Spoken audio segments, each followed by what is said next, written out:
بسم اللہ الرحمن الرحیم۔ السلام علیکم۔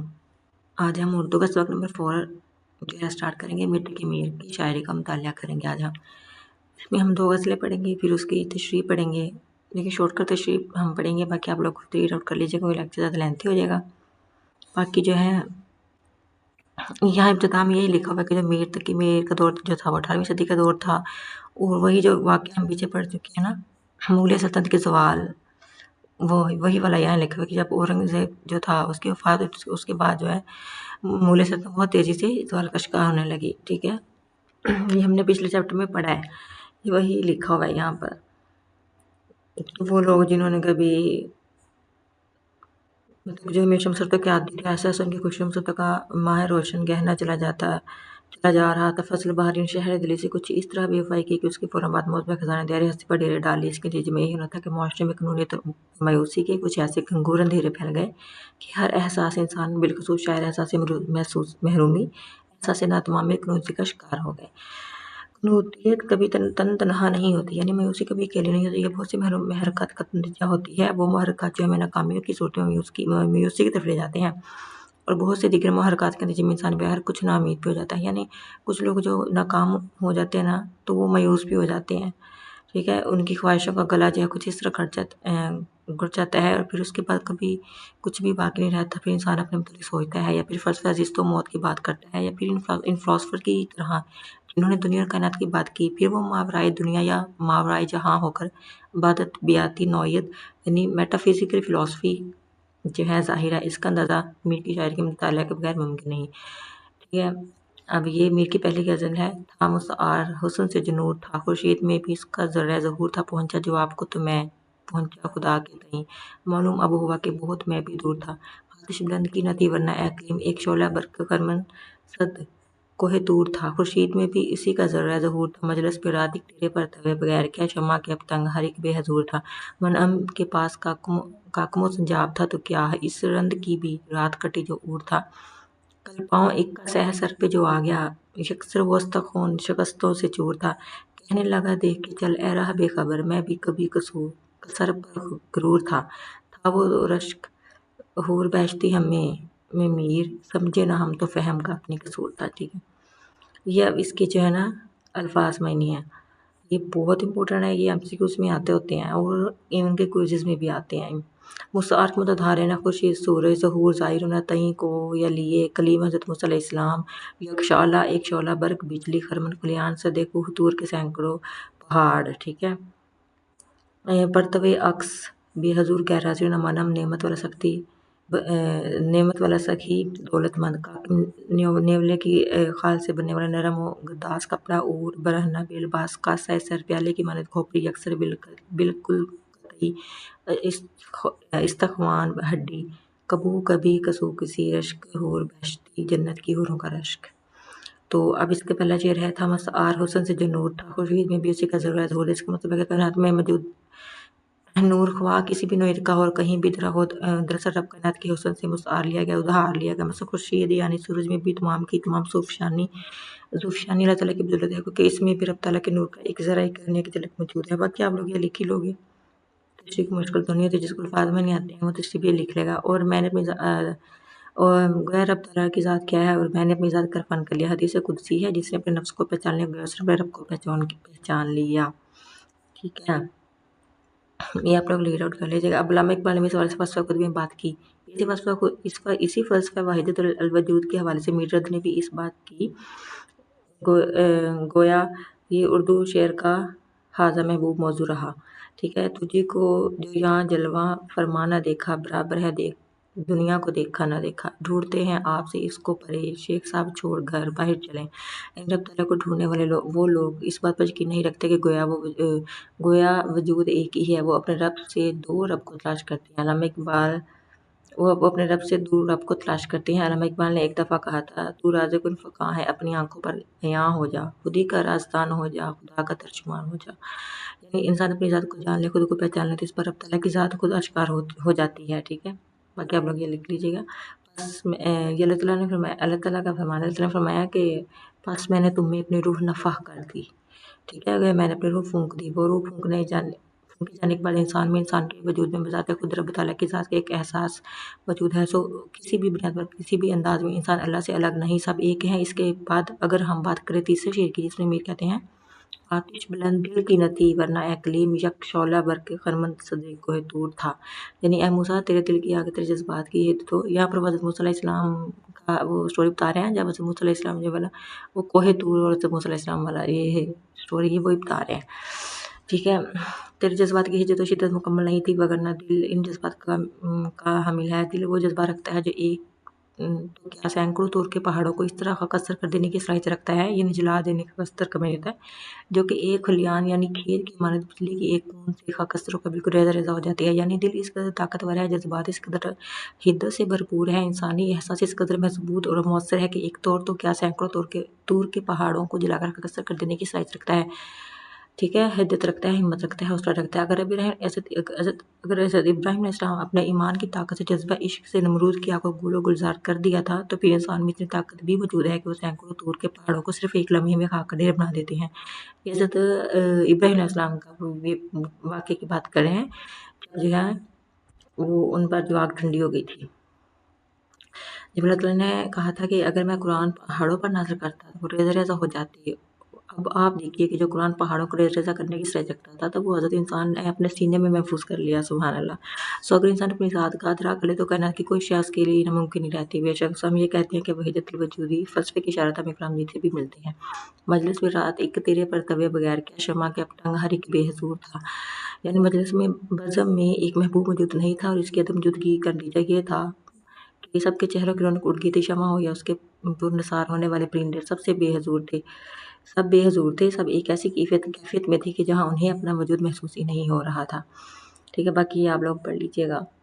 गज़ल में जब जो शायर दो से ज़ायद अशआर में किसी एक मौजू पर बात करे, दो या दो से ज़ायद शायर में किसी एक ही मौजू पर बात करे, तो इस सिलसिले में बात करे कि इसमें ड्रामायत का जो है ना पहलू भी आ जाए, तो इसे हम किताबंद शेर कहते हैं। ठीक है, ये इंपॉर्टेंट क्वेश्चन है। कल एक पाँव का सहर सर पे जो आ गया, यकसर वो इस्तकबाल शिकस्तों से चूर था, कहने लगा देख कर चल रहा बेखबर, मैं भी कबू किसी का सर पर गरूर था। ये स्टोरी है। यहाँ पर वो शायर कहता है कि कल वाक़या कुछ ऐसा गुजरा कि मेरा पाँव एक कासे सर पर एक उल्टी खोपड़ी मतलब पड़ी थी, तो वो हड्डी शिकस्तों से चूर थी। ठीक है, रेज़ा रेज़ा हो चुकी थी। मुझे कहने लगी कि ऐ बेखबर, ज़रा ध्यान से, ज़रा एहतियात से चल। ये वक़्त मुझ पे भी था कि मैं भी कभी किसी का सर पर गरूर था, तकब्बुर से भरा हुआ था, ज़मीन पर गोया उखड़ के चलता था।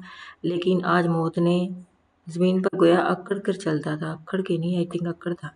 लेकिन आज मौत ने मुझे आन लिया, तो मेरा हाल ये है कि मेरी हड्डियाँ भी रेज़ा रेज़ा हो गई। यानी शायर बताता है कि आज जो कुछ है ज़रूरी नहीं कि वो कर रहे, क्योंकि ये ज़िंदगी जो आज हमें हासिल है, मेरी हमेशा की ज़िंदगी नहीं।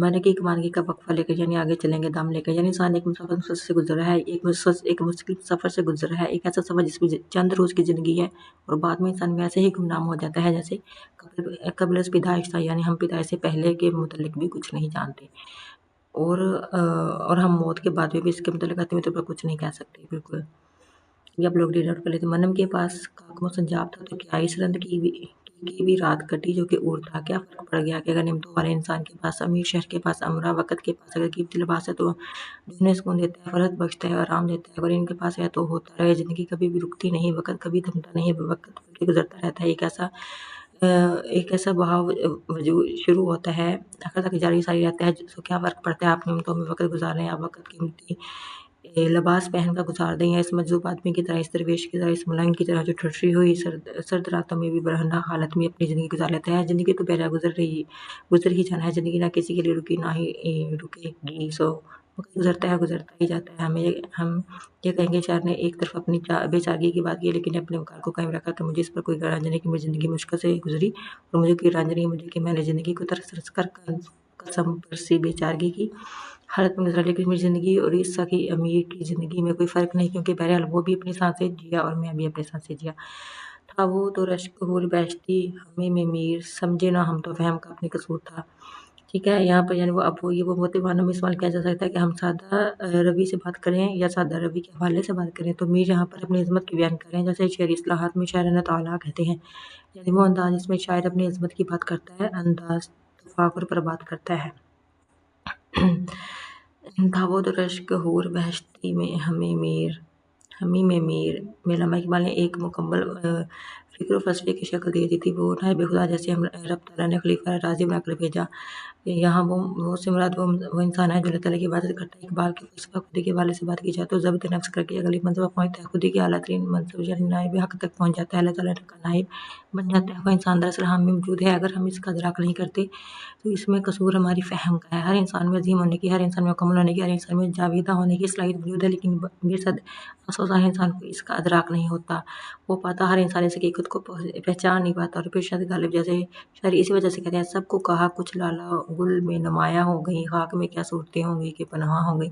देखे कि कौन-कौन से लोग जो हो गए, जो हम में से गुज़र गए, लेकिन हमें ये जान ही नहीं पाया कि हम किन हस्तियों के साथ थे और हम इन्हें नहीं समझते। तो इसका मतलब ये नहीं कि उनकी अज़मत नहीं रहती, बल्कि इसका मतलब ये होता है कि हम उनको नहीं जान पाए तो हम महरूम हो गए। इसमें एहसास महरूमी होना चाहिए। ठीक है, अब इसकी दूसरी गज़ल है मीर की। तब मकदूर इंतज़ार किया दिल ने, अब ज़ोर से बेकरार किया, हम फ़कीरों से बेअदाई किया, आन बैठे जो तुमने प्यार किया। दुश्मनी हमसे की ज़माने ने की, जफ़ाकार तुझसे यार किया, एक नावक ने तेरी मस्सगा के तायरा सिदरत का शिकार किया। ये तो हम का कारखाना है, यहाँ वही है जो एतबार किया। सदरग जहाँ को ताप देकर बाहम तेरी जुल्फ़ों का एक तार किया। सख्त काफ़िर था जिसने पहले मीर मज़हब इश्क इख्तियार किया। ये अल्फ़ाज़ में तब मकदूर जिस हद तक मुमकिन था ज़ोर बेकरार होना, इंतहाई बेचैन हो जाना, बेअदबी बदसलूकी, जफ़ाकार बेवफ़ा तो हम वहम नावक तीर और मस्का पलकें, तायरा सिदरा इंतहाई बुलंद पर उड़ने वाला परिंदा, सदर के जान खून की सो रगें, ताप देना, बल देना, लपेटना, जुल्फ़ों का एक तार, तर्क करना, एक बार बनाना, मज़हब इश्क का मज़हब। ठीक है, इसकी पहला है ताबे मकदूर इंतज़ार किया दिल ने, अब बेज़ोर इक़रार किया। कोई भी आशिक़ के साथ एक तल मकदूर यानी जहाँ तक मुमकिन था मैंने इंतज़ार किया, जहाँ तक मुमकिन था मैंने बर्दाश्त किया और सब्र किया, लेकिन अब दिल इंतहाई बेचैन हो गया, अब दिल पर काबू रखना मुमकिन न रहा। दूसरा है अब के जुनून में फ़ासला शायद न रहे, दामन के चाक और ग़रीबां के चाक में। जब इंसान मोहब्बत में गिरफ़्तार हो जाता है तो एक ऐसी कैफ़ियत पैदा हो जाती है कि फिर इंसान को अपने आप पर काबू नहीं रहता। बाकी आप लोग रीड कर लीजिएगा। हम फ़कीरों से बेअदाई किया, आन बैठे जो तुमने प्यार किया। आन बैठे हम फ़कीरों से बेअदाई किया, आन बैठे जो तुमने प्यार किया। इस शेर में मीर कहते हैं, हम फ़कीरों से बेअदाई किया, आन बैठे जो तुमने प्यार किया। मीर का इंतहाई मखसूस अंदाज़ा वो धीमा लहज़ा, वो प्यार, वो खुलूस, वो लताफ़त, वो एहतराम जो मीर की शायरी में बारहा मिलता है, इस शेर में देखा जा सकता है। मीर कहते हैं, भाई हम फ़कीर लोग हैं, हम किसी दौलत किसी धुन को नहीं मानते। दुश्मनी हमसे की ज़माने ने कि जफ़ाकार तुझसे यार के। इस शेर में मीर जो है वो कहते हैं कि दुश्मनी हमसे की ज़माने ने कि जफ़ाकार तुझसे यार के, यानी ज़माने ने हमसे दुश्मनी की कि तू जैसा यार मुझको दिया, या अपने किए हुए इश्क की ज़िम्मेदारी ज़माने पर डालते हुए ये कहते हैं कि इसमें भी ज़माने का कसूर है। दरअसल इनके साथ शुरू से ही कुछ इस किस्म के हालात रहे, तो इसलिए फिर वो ज़माने के कसूरवार ठहरा रहे हैं। इसमें शायद कहते हैं कि ने अपनी मुसीबतें ना गिनी, रखते मेरे भी गम शुमार है काश, एक नाविक ने तेरी मस्का की तायरे सिदरा तक का शिकार किया। ये शेर इंतहाई दिलचस्प है। मीर कहते हैं, एक नाविक ने तेरी मस्का के तायरे सिदरा तक का शिकार किया, यानी तेरे पलकों के तेरे सिदरत मुंतहा, तीर ने सिदरत मुंतहा की बुलंदियों तक उड़ने वाले परिंदे को भी शिकार कर लिया। एक तरफ इस रवायती अंदाज में बात करें तो हम ये कहते हैं कि मीर अपने महबूब की हुस्न जमाल की इंतहाई मुबारका अंदाज में बयान करते हुए कहते हैं कि तेरी नज़रों के तीर से आम इंसान को तो क्या सिदरा तायर सिदरा तक उड़ने वाले परिंदे महफूज नहीं रह सकते, तो अगर मैं तेरी नज़रों का शिकार हुआ तो इसमें कोई बड़ी बात ही नहीं। तेरी नज़रों के तीर तो इस कदर तेज़, इस कदर तीखा और तबाहकुन है कि ये तायर सिदरा तक को शिकार कर लेते हैं, इंतहाई बुलंदियों तक उड़ने वाले परिंदों को शिकार कर लेते हैं। सिदरा जब अल्फाज के मायने बताए गए तो कहा गया कि आसमान की बुलंदी पर एक मुकाम जहाँ एक बेरी का दरख्त है, बुलंदों के इस मुकाम को नहीं बल्कि बेरी की इज्जत को सिदरा कहा जाता है, जिस पर पहुंचकर मौका मिराज। जिब्रील अलैहिस्सलाम ने फरमाया था कि इससे आगे मैं नहीं जा सकता। आप जानते हैं कि फरिश्तों के हवाले से रिवायत में हम परों की बात करते हैं, इसके हवाले से कुरानी हवाले और हदीस भी मिल सकती है, लेकिन परों को हम फरिश्तों से मुसली करते हैं। हज़रत जिब्रील अलैहिस्सलाम जब ये कहते हैं कि उनके पर चलते हैं तो फिर पर तो परिंदों के भी होते हैं, तो शायद हम ये गुमान भी कर सकते हैं कि मीर ने तार सिदरा से मुराद इंतहाई बुलंदियों पर बुलंदों पर उड़ने वाला परिंदा नहीं बल्कि बुलंदियों पर उड़ने वाला परिंदा नहीं बल्कि बज़ाते खुद जिब्राइल की बात की होगी। ये तो हम का कारखाना है, यहाँ वही है जो एतबार किया।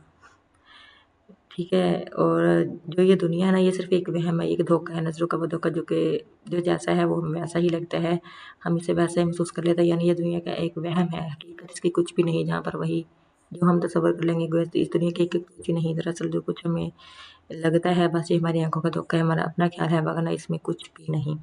हम उस आर हुस्न से इसके जो नूर था, खुर्शीद में भी उसी का ज़र्रा ज़हूर था, गोया हर कायनात के ज़र्रे में, कायनात के हर मुकाम पे, हर जगह पर जब ही خدا کی ذات جب ہے ہی سب کچھ ایک، تو ہمیں میرا آپ کا دوسروں کا احساس ہو ہی نہیں سکتا۔ دراصل ہمارا گمان ہے، ہمارا خیال ہے کہ ایسا ہے، وگرنہ حقیقت ایسی نہیں۔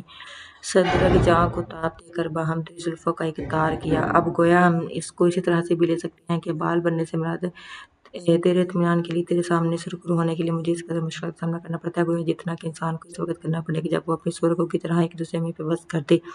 ٹھیک ہے، اب سخت کافر تھا جس سے پہلے امیر مذہب عشق اختیار کیا۔ عشق اس قدر سخت جذبہ ہے، اس قدر سخت گیری ہے جسے پائی جاتی ہے، یہ انسان کو اس میں کوئی شک نہیں کہ کندن تو بنا دیتا ہے۔ یہ اس قدر مشکل راستہ ہے کہ کاش یہ مذہب عشق ایجاد ہی نہ ہوا تھا، کاش کا عشق کا جذبہ حضرت انسان پر برد ہی نہ ہوا تھا، انسان اس سے آشنا ہی نہ ہوا تھا، اور اگر ایسا ہوتا تو شاید اس کی زندگی میں بھی کافی حد تک سکون ہوتا، اطمینان ہوتا، اور اس کی زندگی خوشی سے معتبر ہوتی۔ ٹھیک ہے، آج کا لیکچر ہمارے یہاں پر ختم ہوتا ہے۔ باقی آپ لوگ پلیز اپنے کامنٹ سیکشن میں بتائیے کہ ضرور آپ لوگوں کی ہیلپ ہو رہی ہے کہ نہیں۔ باقی آپ لوگ اس میں یہ نہ کیا کریں کہ یہ امپورٹنٹ ہے وہ امپورٹنٹ ہے، کچھ بھی امپورٹنٹ نہیں۔ اس بار جو اب پیپر آ رہے ہیں نا اردو کا ویڈیو میں، وہ پیپر جو ہے وہ امپورٹنٹ کے حساب سے نہیں آ رہا، وہ کہیں سے بھی کوشچن اٹھا رہے ہیں، اور ایم سی کیوز بھی۔ تو یہ آپ لوگ نہ کریں، نہ ہی پاسٹ فائلز پر ریلائی کریں، پورے ہینڈ کو ریڈ آؤٹ کرو، اچھی طرح سے لیکچر سنو، اور دیٹس اٹ، آپ لوگ کی 100% پریپریشن ہے۔ اور پلیز پلیز پلیز امپورٹنٹ کو نہ رٹا لگاؤ۔ اور پچھلی بار بھی ایسا ہی ہوا تھا، جو ابھی 2025 کی مڈ ٹرم میں نا، ان میں ایسا ہی ہوا تھا کہ بچے جو تھے نا وہ امپورٹنٹ چیزوں کو یاد کر کے، جو پیپر آیا ہوا تھا نا، وہ جو اس میں سے جو انتہائی ایزی ہوتے ہیں نا، جو ہم جن کو چھوڑ دیتے ہیں کہ یہ پیراگراف نہیں پڑھنا، اس میں تو کچھ بھی نہیں ہے، یہ امپورٹنٹ کر لو، انہی میں سے ایم سی کیوز بنا دیتے ہیں وہ، کیونکہ ظاہر انہوں نے اتنے بچوں کا پیپر بنانا ہوتا ہے، تو ہر بچے کا پیپر ڈیفرنٹ ہوتا ہے۔ تو پلیز آپ لوگ جو ہے وہ اچھی طرح سے اردو کی تیاری کریں، اردو 101 کی۔ باقی best of luck for your future, and اگر آپ لوگوں کو ہماری ویڈیو پسند ہے تو پلیز لائک، شیئر اور سبسکرائب ضرور کیجیے گا۔ تھینک یو سو مچ، اللہ حافظ۔